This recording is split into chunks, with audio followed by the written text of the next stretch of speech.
भागशाली जमीनिया हो जहाँ होला मनिया, ओ है हमनिया में शंकर जी आए, संघवा में पार्वती रनिया हो जहाँ होला हमनिया।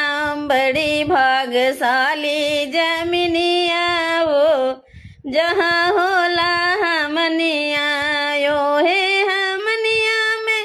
राम जी आए, संघवा में सीता रनिया हो जहाँ होला हमनिया।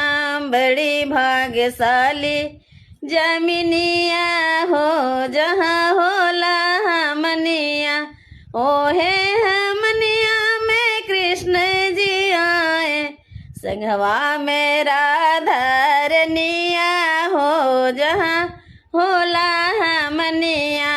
बड़ी भागशाली जमीनिया हो जहाँ होला हमनिया, ओ है हमनिया में विष्णु जी आए, संगवा में लक्ष्मी रनिया हो जहाँ होला हमनिया।